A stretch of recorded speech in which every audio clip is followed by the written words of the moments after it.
السلام علیکم friends, welcome to کتاب نگری یوٹیوب چینل۔ کتابوں کی خوبصورت نگری میں خوش آمدید۔ میں ہوں مغیرہ کاشف اور آج آپ کے لیے لے کر آئی ہوں ماریہ فاروقی کے قلم سے تحریر کردہ ناول سفر یقین محبت کی ایپیسوڈ 12۔ ایپیسوڈ کو شروع کریں گے مگر اس سے پہلے آپ ہماری ویڈیو کو لائک کر لیں، چینل سبسکرائب کر لیں اور بیل آئیکن ضرور کلک کر دیجیے گا۔ تو چلیں شروع کرتے ہیں۔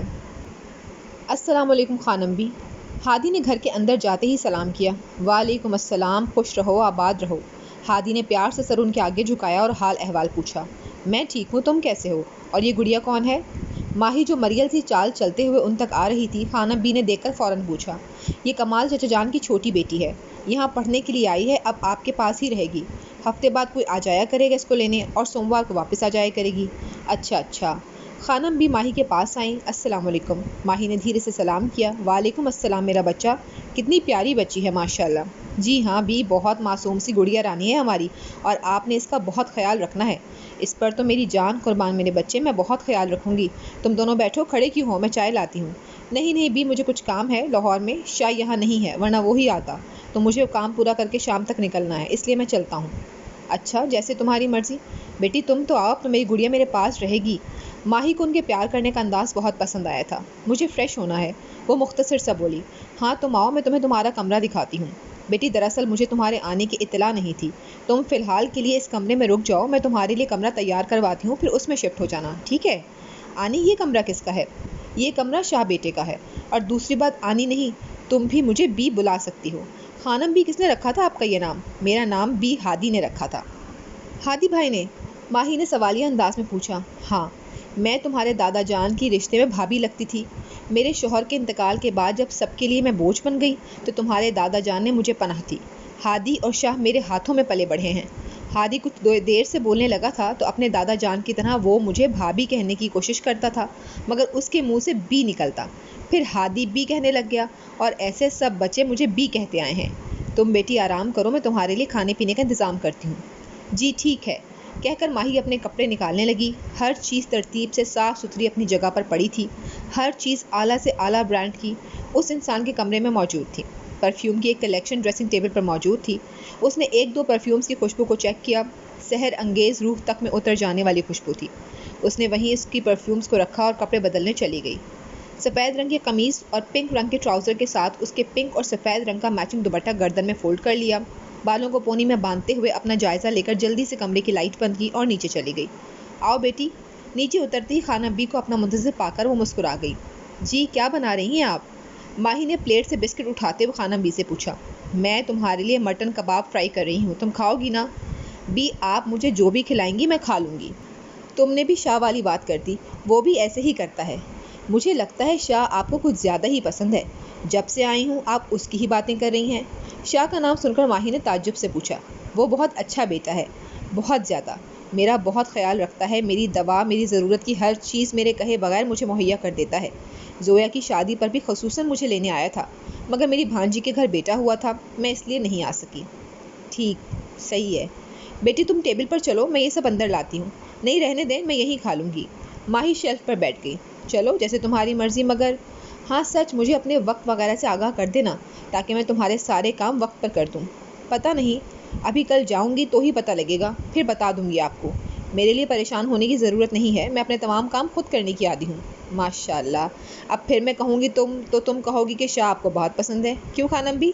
اب میں نے ایسا کیا کہہ دیا؟ ماہی نے چائے کا گھونٹ بھرتے ہوئے پوچھا۔ شاہ بھی اپنا ہر کام خود کرتا ہے نا، اور تم نے بھی ایسا ہی کہہ دیا۔ ٹھیک ہے بھائی، جو مرضی کہہ لیں آپ۔ ماہی لاہور آ کر بہت زیادہ خوش تھی، ایک سکون سا تھا جو اسے یہاں آ کر ملا تھا۔ ماہی پورے گھر میں گھوم پھر رہی تھی، ہر چیز کو دیکھتے ہوئے ہر چیز کتنے سلیقے سے اپنی جگہ پر موجود تھی، ہر چیز اعلیٰ سے اعلیٰ تر اور نفاست سے بھرپور تھی۔ بیٹی، خانم بی نے ماہی کو آواز دی۔ جی خانم بی۔ بیٹی دوپہر میں کیا کھاؤ گی؟ خانم بی 1 بج گیا ہے، اس کے علاوہ تو کوئی اور دوپہر نہیں ہوگی، اور آپ نے چائے، بسکٹ، کیک، کباب، سموسہ رول اتنا کچھ کھلا دیا، اور کھانے کی ضرورت نہیں ہے۔ اب میں رات کو کھانا کھاؤں گی، اور رات کا کھانا میں اور آپ مل کر بنائیں گے۔ ٹھیک ہے میری بچی۔ خانم بی نے ماہی کا ماتھا چوم لیا۔ ماہی کو ان کے سفید دوپٹے میں لپٹے نورانی چہرے پر ٹوٹ کر پیار آیا۔ خانم بی، آپ بڑی ہیں اس لیے مجھے اچھا نہیں لگ رہا آپ کا نام لینا، اور خالی بی کہنا بھی عجیب سا لگ رہا ہے، تو پھر کیا کہوں میں آپ کو؟ بڑی بھی بول لو تم بیٹی، یا جو دل کرے۔ نہیں، میں آپ کو بی جان کہوں گی، اگر تو آپ کو اچھا لگے گا نا۔ میری بچی تم مجھے جو مرضی کہہ لو، مجھے سب اچھا لگے گا۔ کتنی عجیب سی بات ہے نا، کچھ لوگ جن سے ہم پہلی بار ملیں مگر ان سے مل کر لگتا ہی نہیں ہے کہ ہم ان سے پہلی بار ملے ہیں۔ کتنی اپنائیت، کتنا اپناپن ہے ان کے لہجے میں، پیار سے بھرپور لہجہ۔ سوچتے ہوئے ماہی خود ہی مسکرا دی۔ تبھی اس کی نظر گھڑی پر پڑی، 1:15 ہو گیا۔ کلاک دیکھ کر وہ جلدی سے وضو کر کے آ گئی۔ بی جان، جائے نماز کہاں پر ہے؟ آ جاؤ بیٹی، یہ لو۔ بی نے فوراً اپنا بچھا ہوا جائے نماز کی طرف اشارہ کیا۔ جی شکریہ کہہ کر ماہی نے نماز کی نیت باندھ لی۔ تبھی فون بجنے لگا۔ خانم بھی فون اٹھا کر باہر لاؤنج میں آ گئیں۔ السلام علیکم خانم بھی، کیسی ہیں آپ؟ میں ٹھیک ہوں میرے بچے، تم کیسے ہو؟ جی الحمدللہ۔ طبیعت ٹھیک ہے آپ کی؟ میں بالکل ٹھیک ہوں۔ ناراض ہیں آپ مجھ سے خانم بھی؟ ہاں پہلے تھی مگر اب نہیں ہوں۔ کمال کی چھوٹی بیٹی آئی ہے، بہت پیاری بچی ہے، جب سے آئی ہے گھر میں رونق لگ گئی ہے۔ ماشاء اللہ خانم بھی، شاہ نے ہلکی سی مسکراہٹ سے کہا۔ اس کا خیال رکھیے گا، بہت حساس سی ہے، بہت جلدی بیمار ہو جاتی ہے۔ شاہ اس بات کی فکر ہرگز نہیں کرنا، وہ میری بیٹی جیسی ہے، میں اس کا بہت خیال رکھوں گی۔ تم نے فون کیا، خیریت؟ اب کہاں ہے وہ؟ شاہ نے فکری سے پوچھا۔ نماز پڑھ رہی ہے۔ اچھا ٹھیک ہے بی، میری ایک بات سنیں۔ ہاں بچہ بولو۔ بی جان، وہ شگفتہ چچی جان کی بیٹی ہے۔ شاہ نے ابھی اتنا ہی بولا تھا کہ خانم بی نے اس کی بات کاٹی۔ دیکھتے ہی پتہ چل گیا تھا مجھے، بالکل اپنی ماں جیسی ہے۔ ایک لمحے کے لیے تو مجھے شگفتہ ہی لگی تھی۔ جی ٹھیک کہہ رہی ہیں خانم بھی، مگر اسے اس بات کا علم نہیں ہے، تو آپ اس لیے اس سے اس حوالے سے کوئی بات نہیں کریں گی۔ اگر وہ کچھ پوچھے بھی تو کچھ بھی نہیں بتائیں گی۔ آپ اگلے مہینے کے آخر میں اس کا نکاح ہے، ایسا نہ ہو خوشی کے موقع پر کچھ غلط ہو جائے۔ ٹھیک ہے بچہ، خانم بی نے نرم لہجے میں کہا۔ تم کب آؤ گے واپس؟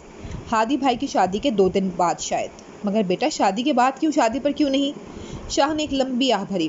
آپ کا بیٹا جو اتنا کچھ کہہ گیا کچھ وقت پہلے، جانتی ہیں وہ کس کے لیے کہے تھے؟ وہ کون تھی بیٹے؟ خانم بی نے بہت درد بھرے لہجے میں پوچھا۔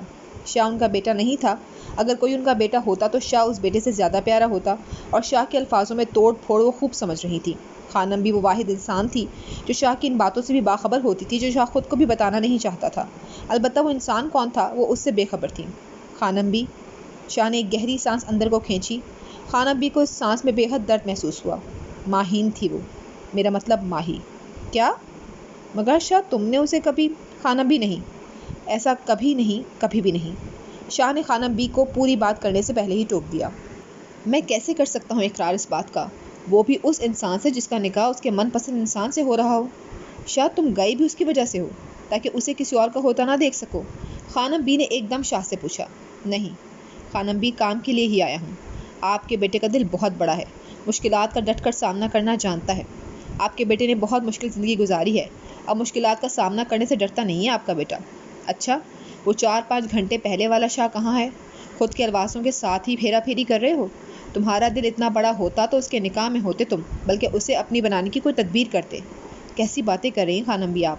میں کیسے کسی ایسے انسان کو اپنے دل کے جذبات سے آگاہ کر سکتا ہوں، جب میں خود جانتا ہوں وہ کسی اور کو پسند کرتی ہے اور کسی اور کی ہونے والی بیوی ہے؟ میں سمجھ سکتی ہوں شاہ، مگر ابھی اس کا نکاح ہوا تو نہیں ہے۔ تم اسے اپنے رب سے مانگ لو، شاید وہ تمہارے پھیلائے ہاتھ اسے پسند آ جائے اور وہ اسے تمہاری جھولی میں ڈال دیں۔ شاید وہ تمہارا ہی نصیب ہو، مگر اللہ چاہتا ہو کہ تم اسے عاجزی کے ساتھ مانگو۔ خانم بھی صبح کہنے والی باتیں دوبارہ دہرا رہی تھیں، مگر اب وہ آرام سے بات کر رہی تھیں۔ بھی میں نے ایک بار سنا تھا، اللہ اس انسان کو کبھی معاف نہیں کرتا جو اپنی دعاؤں میں کسی غیر محرم کو مانگتا ہے، تو میں کیسے اس کو ناراض کر دوں؟ بیٹے، نامحرم کو محرم بنا دے یہ بات غلط نہیں ہے میرا بچہ۔ تم اس غیر محرم سے پاکیزہ رشتہ بنانے کی دعا مانگو گے تو اس میں کچھ غلط نہیں ہے، تم اسے مانگ لو میرے بچے۔ جی ٹھیک ہے بھی، مگر اسے کچھ بھی پتہ نہ لگے۔ خیال رکھیے گا اپنا بھی اور اس کا بھی، اس کی فکر نہیں کرو۔ تم بھی خیال رکھنا اور جو کہا ہے وہ بھی کرنا۔ جی ٹھیک ہے، اللہ حافظ کہہ کر شاہ نے فون بند کر دیا۔